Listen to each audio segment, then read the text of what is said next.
Welcome back to today's video. I'm going to be showing you guys how I made these delicious thumbprint sourdough cookies. These are honestly so delicious. You guys will love them. So we're going to start off with 113 grams of room temperature butter or 1 stick. Now we're going to go ahead and add our granulated sugar. We're going to add 150 grams of sugar. I know it sounds like a lot, but it just makes the cookie taste so delicious. So go ahead and add the 150 grams of the sugar. I use my stand mixer for this, but you can go ahead and whisk it with your hands if you just have one of those whisks. Sometimes I do it by hand, sometimes I do it by the stand mixer. So go ahead and mix that together, and then we're gonna add 50 grams of starter. It could be discard or active.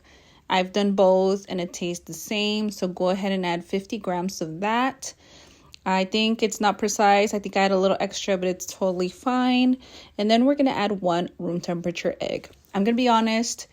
Most of the time I add the egg straight from the fridge, the butter straight from the fridge, and it comes out fine. So once we do that, we're going to go ahead and add 5 grams of vanilla extract. Blend these ingredients together, and then we're going to come back and add 300 grams of flour. I've used all-purpose, bread flour. So whatever you have on hand, just add 300.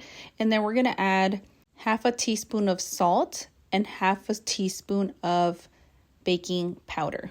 So I add this to the bowl, and then I go ahead and mix it again. And then once your dough looks like this, it kind of looks like like a dough, I guess. It's not really sticking to your hands anymore. It's ready to be shaped. So I get some sugar, granulated sugar, into this measuring cup type of thing. And I get the dough, roll it into a ball in my hands, and then I roll it into the sugar. That way the outside can have that sugar coating. You don't have to do this. I've done it both ways, but I'm just showing you guys the recipe as it is, just in case you want to add the sugar. You don't have to if you don't want to, but for this video I did. So I go ahead and squish that little ball, and you could do either a thumbprint or a heart. Right here I'm just showing you guys how I do a little heart, and it's so cute, and I alternate between these two. So I do the heart one, and then I'm going to show you guys how I do the thumbprint. So I just use my thumb and I just squish it down. It's basically all it is. I use this recipe actually for my daughter's first birthday party. I made these cookies because honestly, these are so good. It's like one of the best cookies I've honestly tried, and it's so easy too. So if you guys are gonna have a party or a birthday or something, or for Thanksgiving, for Christmas, go ahead and make these cookies. These are gonna be one of the things that's gonna be eaten first, I'm sure, or you're gonna go home with no leftovers because they're so good. So I ended up making 26 cookies. If you wanna get the perfect amount of dough for each cookie, just go ahead and measure it out. You could do a tablespoon per cookie if you like. I don't really have the time to be measuring perfect. I do these cookies with my kids, so some cookies are bigger than others, which is fine. So as I'm shaping these cookies, I have a parchment paper with my baking sheet, and I go ahead and put each cookie on the baking sheet as I am making the next cookie. And my oven is preheated to 350 degrees, and we are going to bake these cookies for 15 minutes. After the 15 minutes, we're going to take out our cookie tray, and we're going to leave the cookies on the cookie tray for an additional 10 minutes. So here I'm going to show you guys, once the cookies are shaped, before I pop them in the oven, I'm going to put some jam in the middle of it.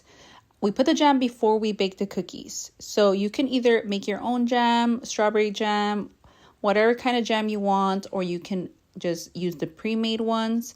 I alternate between making my own and store-bought. I buy the organic jams, but if you have the extra time, go ahead and make yours. If you don't, it's totally fine. These taste delicious either way. So this is the before baking them. They look almost the same once they're baked. So they are kind of pale, but see here, they look kind of pale, but they are fully baked. So after letting them rest for 10 minutes on the baking sheet, I go ahead and add the powdered sugar. You don't have to, like I mentioned before. I'm doing it for this video. They taste great either way, but I would recommend putting the powdered sugar if you guys are taking them to like Thanksgiving or something, because they just look so pretty with the powdered sugar. It almost gives me like snow vibes. But here is the end result. The cookies are so good. I probably said the word cookies 1,000 times in this video, and I apologize, but just know that these are so delicious. I want to thank you for watching today's video. Please consider subscribing. I will be uploading more sourdough videos. Thank you again, and I will see you in the next one. Bye.